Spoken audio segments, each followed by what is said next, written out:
family. If you like my video, don't forget to like, share, and drop a comment.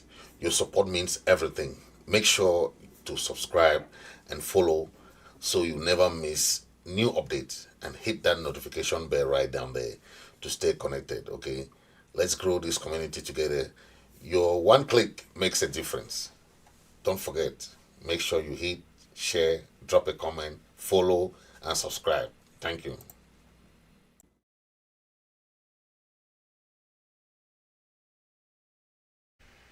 Thank you.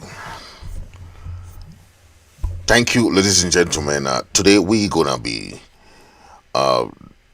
giving some diagnostic about the atrocities, the war crime that the Biya regime has committed on the people of Ambazonia along the years.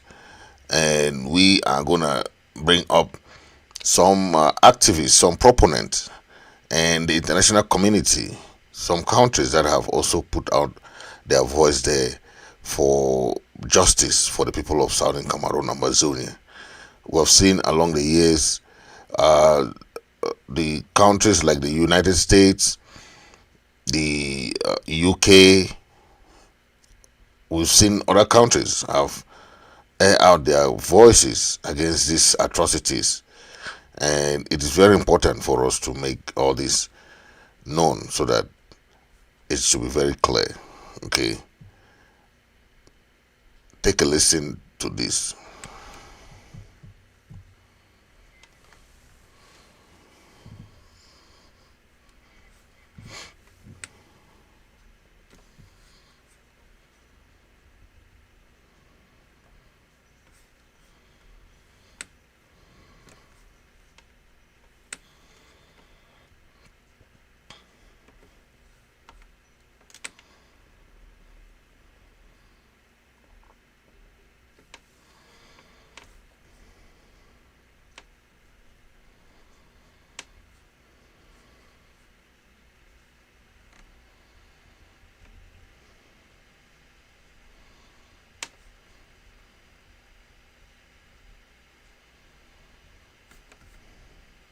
So you will listen to this is American detail that. I think the article general talking about the did a atrocities. very good job of explaining the history of how it got to the point where we are today. In October of 2017, when it came kind of to a head, the Anglophone states said we want to actually form our own state, the Ambazonia state. There have been issues there with atrocities, issues with allegations of law of war issues, and this is something that it brings all this to a head. Over the last several months or so, the State Department has put on hold several security force assistance programs. Right before the election in October, I, with the ambassador, went and paid a visit with President Biya, and we had a very direct conversation with him with regards to investigation of these atrocities, transparency of these atrocities, and appropriate battlefield behavior. Since that time, the State Department has made a decision not to allocate significant money, but at the same time, they've released some money that's been on hold to things like Scan Eagle and Cessna aircraft that assist in the Boko Haram fight in the north. We still have programs that we continue with them, all kind of small engagements as well as exercises. We did have, we talked about the state partnership program with Nebraska. We put that on hold, and in conjunction with the ambassador, AFRICOM, we decided not to pursue that because it wouldn't have been a good place for that particular group to be, so we put a halt to that. So the bottom line is right now in Cameroon, they have been a good partner with us counterterrorism-wise, but you can't neglect the fact that they have, there are alleged atrocities and what's going on there. So you have listened to this American general explaining the atrocities of Cameroon government inside Amazonia, okay? And you might say the ambassadors don't have information, whereas those are the people that have information. The ambassadors, the embassies represent the government entities, okay? So the information this general is analyzing has been gotten from different angles, okay, from what has been going on along the years, okay. So It's not any kind of information that people just get. Okay, it's reliable information. Okay, because for over those years, we have seen widespread of human right violation that the Cameroon government, the systematic repression and that campaign of violence that we have seen orchestrated by the Biya regime. Okay, and along the years, our people have suffered. Okay, these are not isolated incidents. They are targeted only to the people of Southern Cameroon, Ambazonia. Okay, and those targeted abuse, the trying to make sure that the people suffer. Okay, victims are often civilians who are women and children left under this protocol of extrajudicial arbitrary arrest, killings, and massacres, and so on and so forth, burnings of villages, and so on. But that is what our people have gone through, okay? And it continues till today. So I'm bringing this because they should understand, the international community, the international people should understand that these are crimes that are not yet finished because the war is ongoing. And people don't look at it the same way, right? But these are things that are still ongoing under the Biya regime, okay? Because uh, the leadership of this government, this Biya's government, is a military rule, okay? It's a military rule, and the military has more power to do anything, and there is no accountability, okay? They are committing widespread atrocities against civilians, particularly in southern Cameroon. The government justifies this action as part of campaign against terrorism. When you are southern Cameroonian, anything they want to do, they can do to you, and they will justify that. Say, "Oh, it's terrorism law," okay. But many observers argue that the real motive lies in suppressing a legitimate independent movement. Okay, southern Cameroon historically is a separate British administered territory. We had no history with La République du Cameroon as of British and France. Okay, and we were annexed by the British. Okay, by the and you see what is the difference, right? The La République du Cameroon was annexed by France. Okay, the United Kingdom and the United Nations, despite the unfulfilled provisions of the UN General Assembly Resolution 1608 of April 21, 1961, they did not finish that's what they call the unfinished decolonization process. Okay, where they wanted the people to sit and talk, and they'll come back and decide if it works. But from 1961, when they asked us to join Nigeria or join Cameroon, they never came back and asked, did the union work or is not working? No. They abandoned us with La République du Cameroon and the system, and they brought in their military and occupied the land of southern Cameroon. Okay. Meanwhile, this discontent also brews in Cameroon, and most of the time, the people of La République du Cameroon don't even understand what is going on. Okay, in southern Cameroon,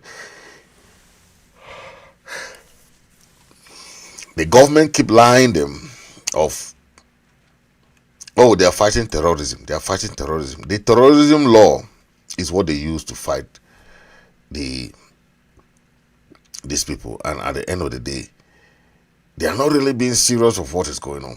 Okay, I'll bring up my talking point so that we can analyze that. Okay, then we'll come back to that. Okay, before I go there,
deteriorating situation in Cameroon must be addressed.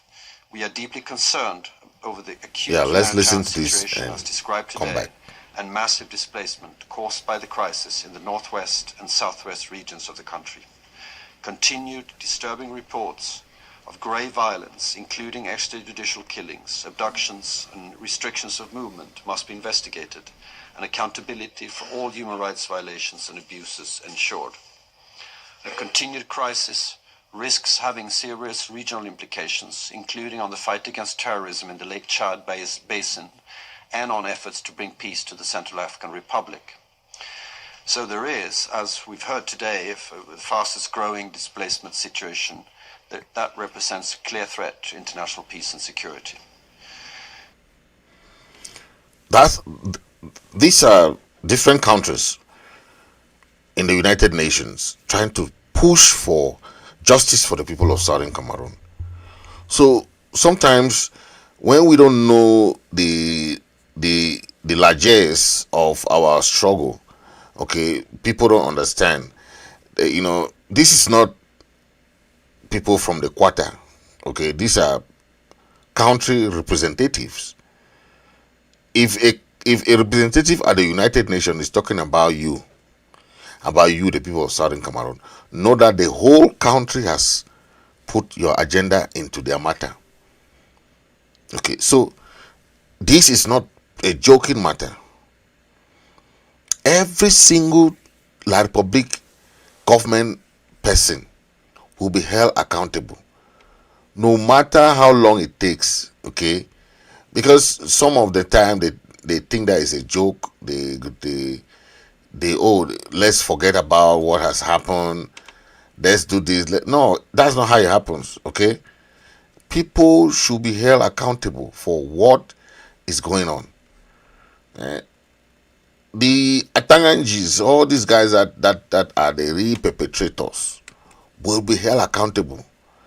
Nobody will come and tell you that, okay, let's forget about this. No. Those people who are engineering this war, Betty Asomo, all these people, Joseph Owona, all these people, Antanganji, they are the one having this war in their hand. They have the war in their hand. They can do what they want. They don't care about how many people have been dying. Look at the numbers of the military that have lost their life because of these people. These people who want to stay in power. Their goal is to stay in power. Their goal is to do everything to Molinex, as Atanganji calls it, Molinexing people. Molinex simply means kill people. It has no other word you can justify. If somebody, they have the laws in their hand, they have the military in their hand, they have the knife, the yam, they can cut it the way they want. So, but what happens? People die innocently just because of these same behaviors that is going on there. Okay. Yeah, and that is what is happening. But justice is something that needs to be spoken, okay? And we are going to come to that as soon as I finish my talking point. We're going to come to that, okay? Crimes without borders. That is the heading. Crimes without borders. Okay. Crimes without borders. I'll have to come back to that. Yeah. Crimes without borders. That is my talking point for today.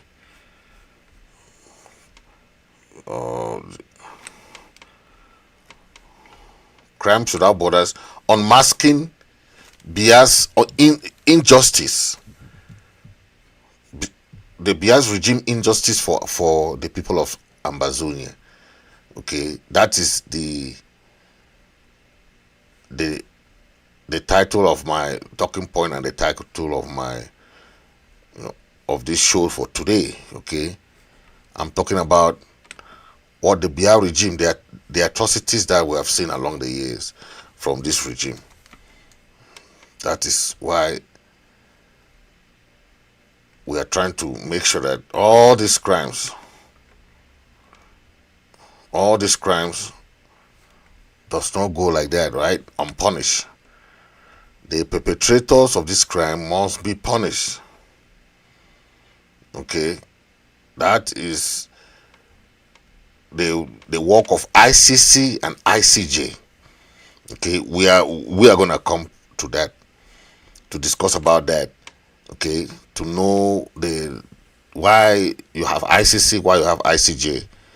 Okay, and we're gonna talk about that. Okay.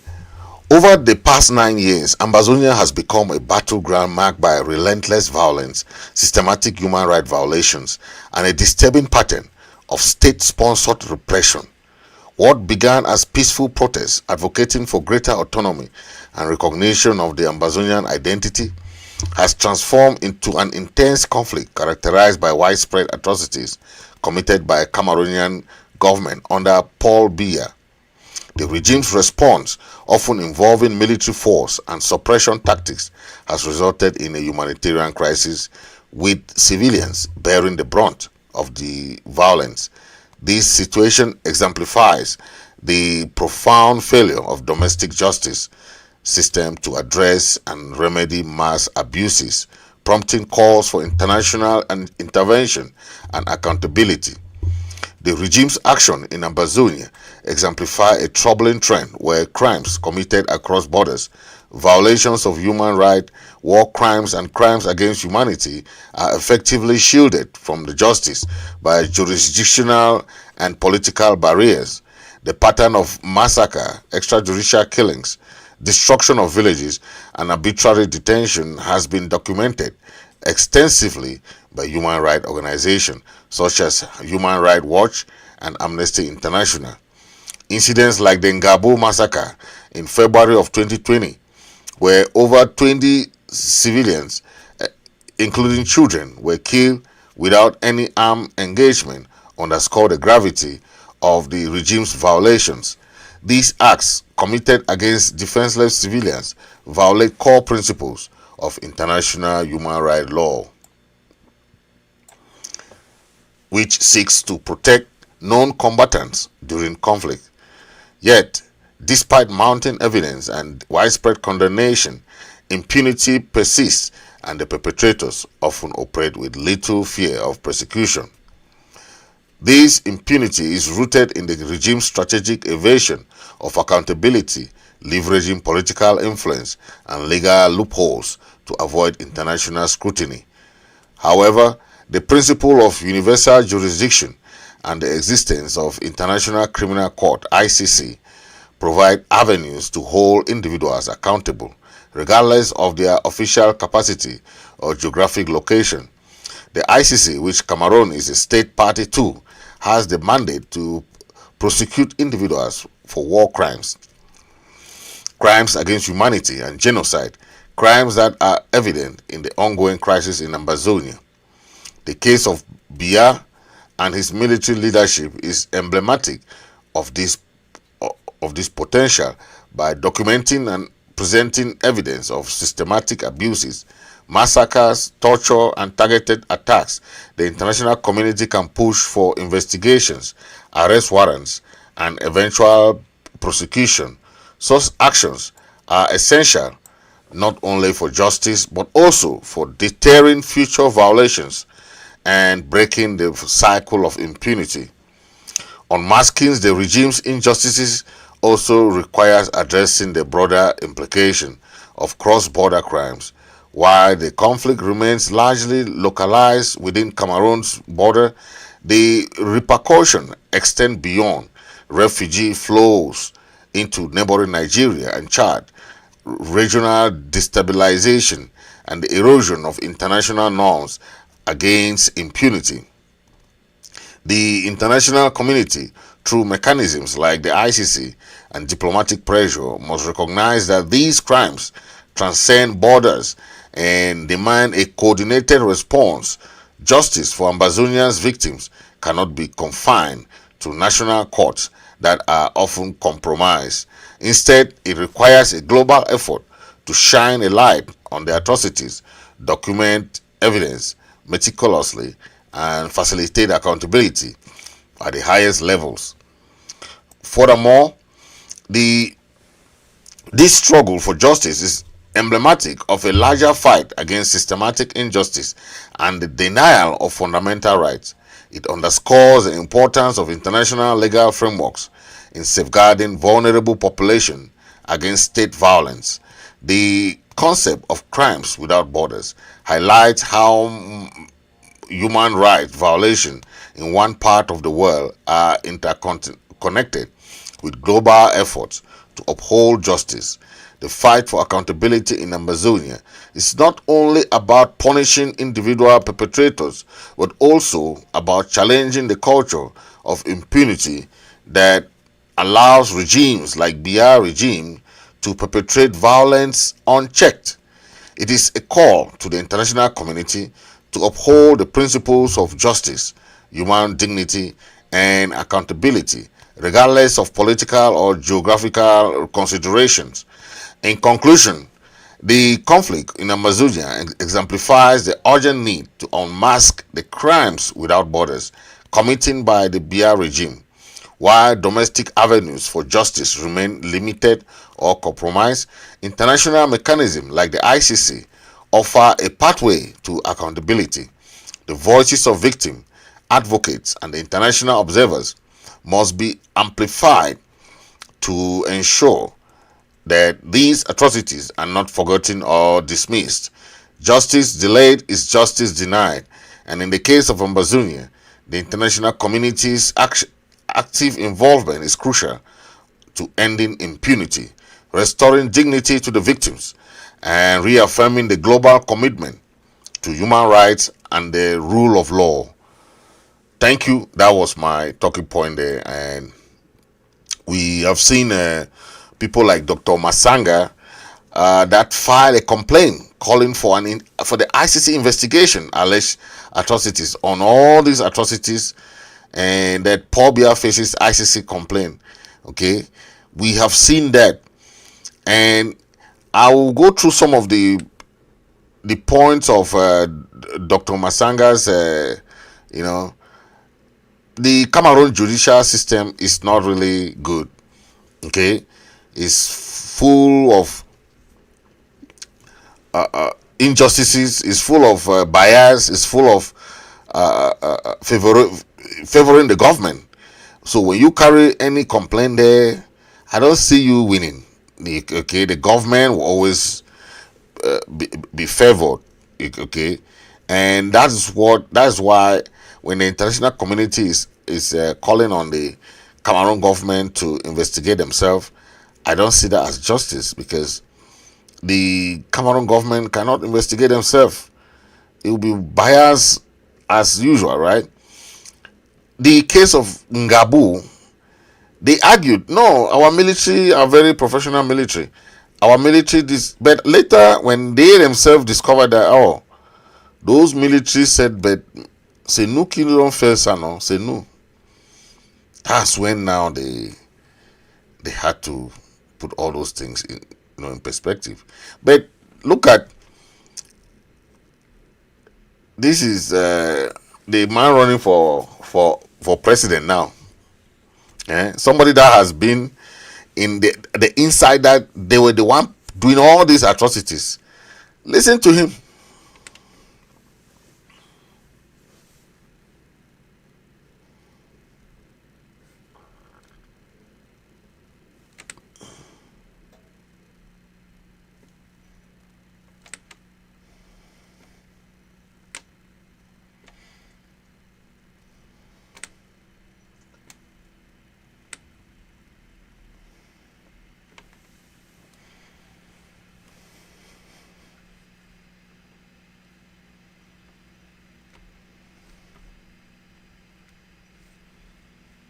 Communication Isa Chiruma Bakari. Okay, Mr. Minister, take a listen to him. My pleasure. He's talking. You're visiting this is media houses Chiroma. in the context of the Anglophone crisis. What is Minister for Communication, member of government? Is there an Anglophone problem today? No. There is no Anglophone problem in this nation. Please. You have a handful of people who have decided to blackmail, to take hostage the 2 regions and consequently the 10 regions in our nation. There is no Anglophone problem as such. Each region has its own problem. There is no doubt about it. When the lawyers, the teachers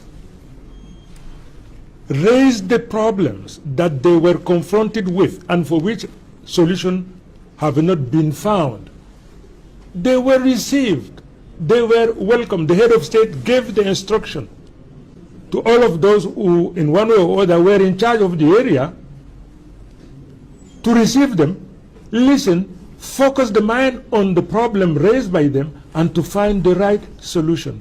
And the problem raised by lawyers and teacher unionists, most of those problems have found solution.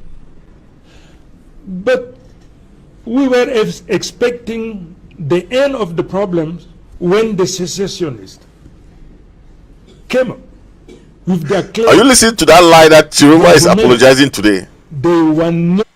That's a lie that Chiroma was saying. That today he's apologizing. No, the problem, there was no problem first. They said there was no problem. Later they said, no, there's a problem, but the government is trying to solve the problem. What happened? They start chasing the consortium leaders. Most of the consortium leaders, Jomba Akuru, all these guys that are on exile today, were members of the consortium. Agbobala, who was locked up to for some time, he was members of the consortium for the lawyers. All these guys were chased by the government. Then now they are talking about negotiation, right? That's why when the Grand National Dialogue happened, they invited most of the leaders from abroad. But only federalists went. Because at least when this war started in 2016, the government did not want to hear about federation. But when the crisis go, they say, hey, if we can accept federalists, we can gain some support from federalists. That's why they were not they were starting open up to federalism. But yet, when that national dialogue happened, the agenda of that national dialogue was decentralization. It wasn't even federalism. All the federalists, the proud federalists who went for the Grand National Dialogue, they went there and they were disappointed because the agenda of this thing was already pre-written. It was already prepared. So when they went there, they thought that the ideas gonna be taken into consideration. None of them, the ideas were never taken into consideration. All these guys that came from all over the world, they call themselves proud federalists. They were the disappointed federalists. None of them can speak now about anything about federation anymore now, confidently. That they understand that this government can even listen to federation proposals. Ask them who went, all those people who went for Grand National Dialogue, what did they achieve? Nothing.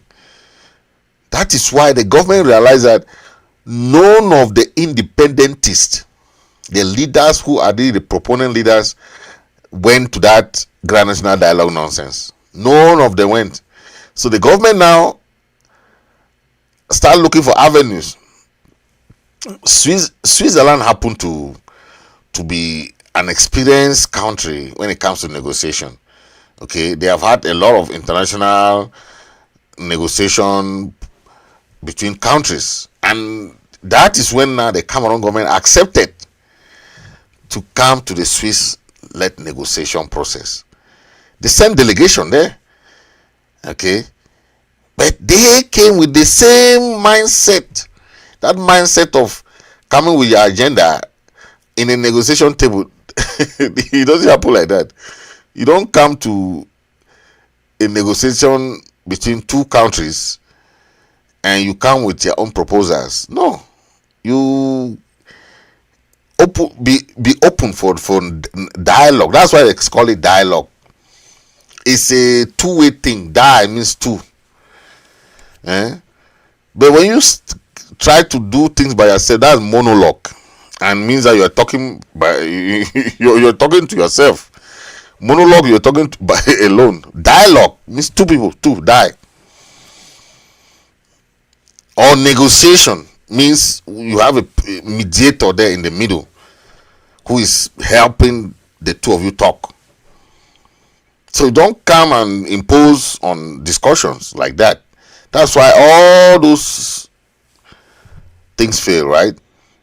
But we are talking about those atrocities. That is still part of the negotiation process. Any crime committed in line of this war will be tried, okay? But what the Cameroon government is doing is that they are going to bribe certain countries that they know that some of our prominent activists are there, so that those countries to arrest those leaders, so that for them not to be arrested. But international community or international law does not work like that. And those countries now are now trying to fix what they did wrong. Norway arresting Ayabacho does not understand international law. Nigeria, one of those few people, one governor who ever helped, or commissioner, whoever helped Cameroon to arrest the Naira 10, they are regretting today because they made the wrong decision. International extradition law does not work like that. You don't just carry people and just send. Especially when the international law covers them as refugees or as foreigners. You cannot just go there and carry people like that. That's why people seek asylum. What's the meaning of asylum? Or what was the meaning of seeking refuge? The international law covers you. You have the right to seek asylum, right to seek refuge in any country. And that country has that obligation to protect you from any invading government. That is why countries like Norway that should protect somebody like Ayaba. The last mistake they can do is to send Ayaba to Cameroon, right? That's the last mistake they can do, because you are sending the person to go and be killed. The same thing happening to the Naira 10 today. What's happening to the Naira 10? The Nigerian government or the person or the commissioner who planned this thing or was bribed to do all this thing is regretting today because they never knew the gravity of the situation. That's why Nigerian High Court passed an injunction order that they should send all the Naira 10 back to Nigeria, because they did not understand that, hey, this thing will go like this is an international problem. It's not. They are not armed bandits. They are not terrorists. They are not. They are people. They are activists who are fighting for a just cause. You see, that's why the Nigerian High Court had to pass an order telling the Cameroon government, send those people back to Nigeria, compensate them, pay them, give them money for wrongful arrest and detention. But as Cameroon has not respected that from that court, it becomes a crime. It becomes a crime. That's why if a court or a judge pass an order in America, even the president cannot object. That's how powerful a judge is. But in Africa, when a judge passes an order, the president say, who are you? Who are you to order me to do this, to do this? No, it's the law. One judge, President Trump can say something today or pass something that one state does not like. That the judge of that state will pass an order. That very thing direct goes back to court. Imagine how powerful judges are in America. But see, the Nigerian High Court judge passed an injunction order that they should release all the Naira 10, compensate all them with the Taraba 39, send them back to Nigeria from where they were picked up illegally, extradited to Cameroon. But now it's a crime. That's why we're talking about international war crimes. These are crimes because you are holding these people, wrongfully detaining them, wrongfully sentencing them to life imprisonment. They are now under, for almost how many years, under arbitrary detention. It's a crime. It's a crime. So these are part of the crimes that when you want to talk about it, the ICJ is in charge of countries that are committing crimes on countries. ICC is in charge of crimes committed by individuals on individuals, or state, army, government officials on civilians, or during wartime, right? So that's why we have people like Dr. Masanga, all these people who filed their lawsuits against Cameroon government, okay, just because of what is going on. I want Africa to think, and think hard. Do we need these people?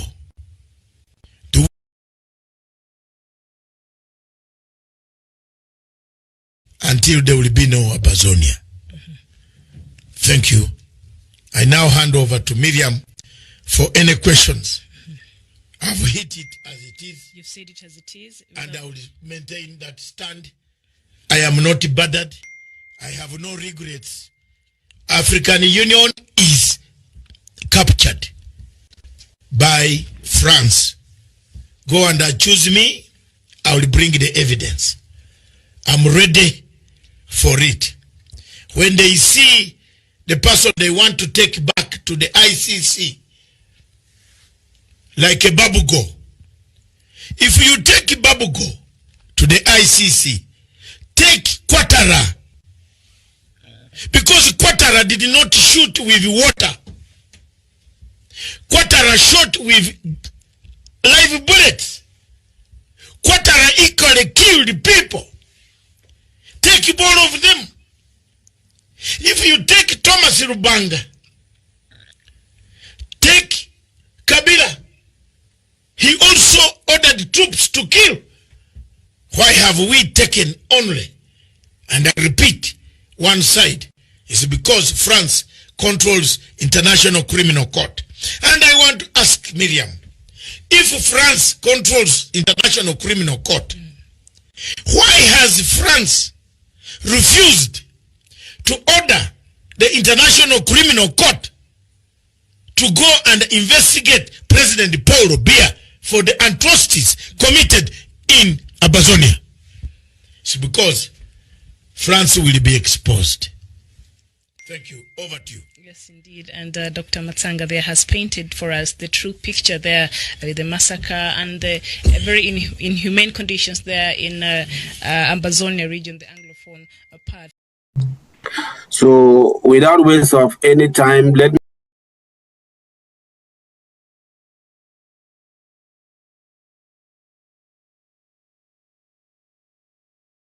massacre So and the very inhumane conditions. it's really sad, okay, that France controls the international order in terms of, especially most of the African countries, the African Union, ICC. Then France get also veto power. Yeah, veto power, and that veto power is very strong when it comes to you controlling a lot of power, that you can make decision that affects so many millions of people.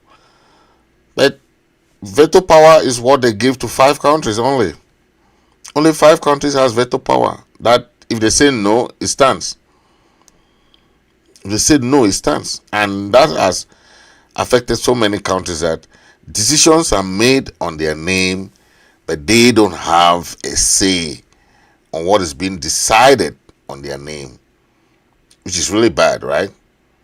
It's really bad, and we are talking about that, but we have to understand how that those international community work, and we have to make sure we focus on that. Okay, yeah.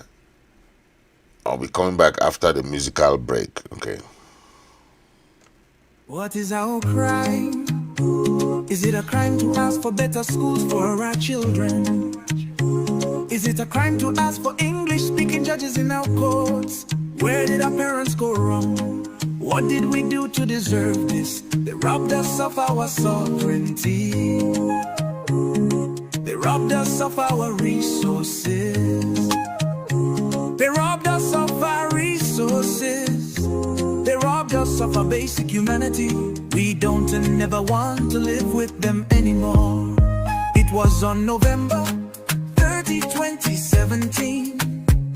Paul Biya declared war on Ambazonia. They imprisoned our leaders. They burnt over 200 villages in the Anglophone region. They killed over 60,000 innocent. Okay, so what are the charges that we are looking at that Biya and the regime can be charged of? Okay, we have to go into that so that you know that whatever they're doing, they think that they can go free, but international law does not allow people to go free like that. Okay, number one, crime against humanity. Okay, the pattern of killing, the persecution of Ambazonians, the way they're killing against women and children, is crime against humanity.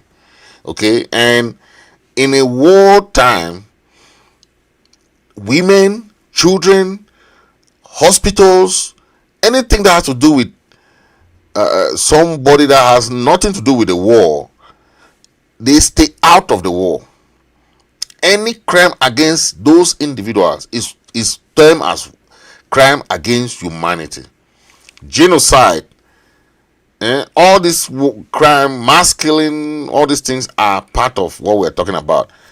Any crime against these people, women, children, innocent civilians, is part of those crimes that are considered that ICJ can look into. Okay. Number two, crimes that potentially Biya and the government of Paul Biya can be looked. The war crimes. War crimes are the crime that specifically during wartime, right? For violations of the law and customs of war and known international armed conflict, targeting civilians, destruction of property, burning of houses like they did for, of course, you know how many houses were burned, villages, all those things are war crimes. There is no excuse. The ICC can try these crimes. The ICJ can try these crimes. Okay, like we said, ICC try individuals, while ICJ try countries. So the other crime is genocide. Okay, you know what genocide is, right? A act that is targeting a particular set of population, a particular set of people. Okay, it's called genocide, and we have seen that. Okay, where you want to destroy, you want to exterminate, like what they did to the Jews. It's genocide, right? The targeting of a certain people. Okay, Number 4 is extrajudicial killing and murder. Okay, where they're killing persons without judicial process, and you know, where you lock out people, where you kill people, where you murder people, where you do all these things to people. It's part of extrajudicial. It means that they don't follow the due process. People die without due process. People are locked up without due process. People are killed without due process. Okay, that is part of the crimes that they are looking into. The illegal detention and sentencing of people like Abdul Karim, the Naira 10 and all this Seseko Ayok Tabe is part of the crime that the Cameroon government is committing. They don't think that is a crime, but it's a crime. Okay. Number 5, persecution, an inhumane act, severe deprivation of fundamental right, torture. Okay, you have seen many of our civilians being tortured on videos, gruesome images coming up, how they torture our people. All this torture going on to them is normal, right? But it's not normal. These crimes will not go without being investigated. All these individuals that think that, okay, they will come and do apologize, they will come and talk, then everything will go. No. These crimes, these information are inside an archive, and they will be brought before the international judge. Ngabu, how do you think Ngabu can go away? More than 21 civilians, innocent civilians killed, including almost 13 children and a pregnant woman. Homes were burned, looting, no admitted or see. Imagine Cameroonian soldiers plus local Fulani militia. That is what happened in Gabu. There was murder of civilians, intentional targeting of known combatants, destruction of civilian property, violates Geneva Convention. Okay, likely a crime against humanity due to scale and systematic attack. That is what happens in Gabo. Okay, how about Ekona Muyuka,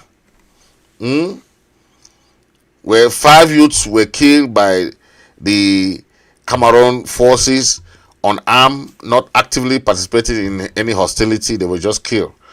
Okay, could be extrajudicial killing, attack on civilian, destruction of civilian objects. Okay, and you saw another incident in Ekona again, where several civilians were shot dead, houses were burned, homes were searched, persons were killed while returning from other areas. Some kinds of violations targeting civilians, burning of houses is Scotch Egg policy, killing without due process.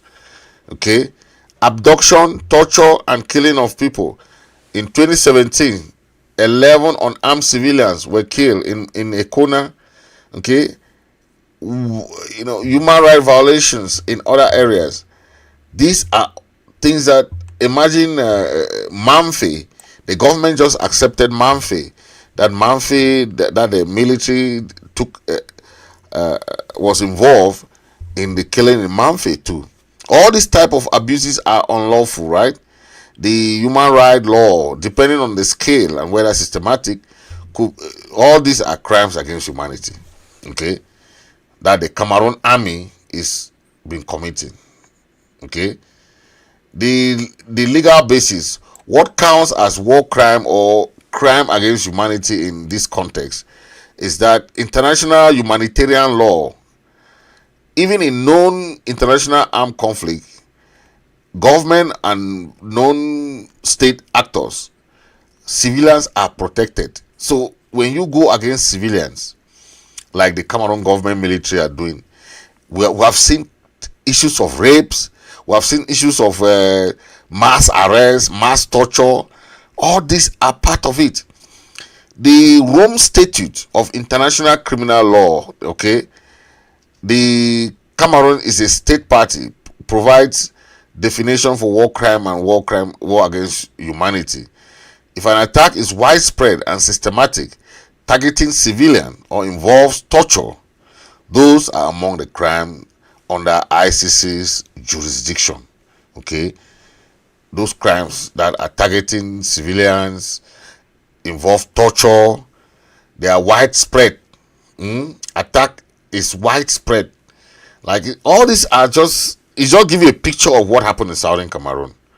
Okay, how the military attacked so many villages, burns almost 500 homes, systematic targeting civilian, killing people, innocent civilian.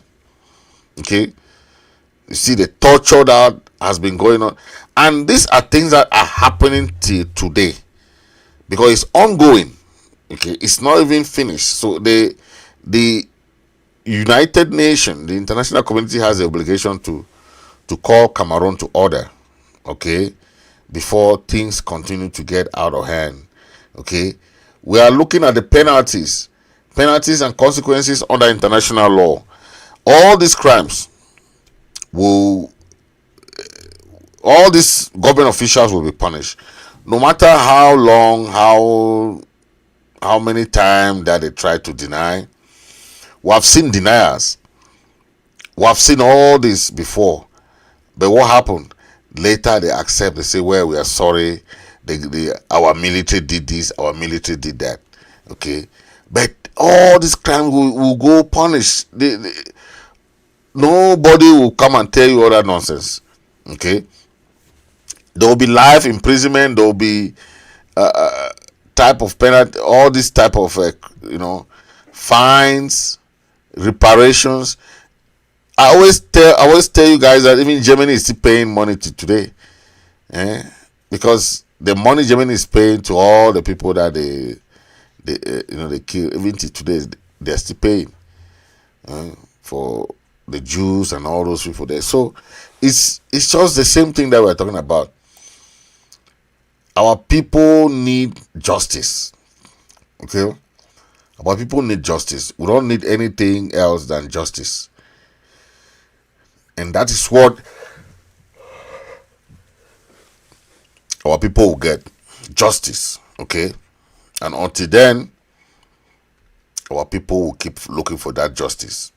Okay, no matter what they do, no matter what happens, our people will keep looking for justice. Okay, thank you for watching. Make sure you stay connected. Make sure you share. Make sure you subscribe. Thank you for watching, and God bless you. God bless Ambazonia. Hey, thank you for watching. If you enjoyed this video, please take a moment to like, share, and comment. If you really, it really helps for you to spread the message, spread the word, and don't forget to hit that subscribe button down there and follow button, so never you miss out on any fresh content that I share. Hit that notification bell so that you get all the update and be part of this amazing community. Your support makes all the difference. Thank you for watching. Stay tuned for more wonderful content. Let it be known, we free people shall stand.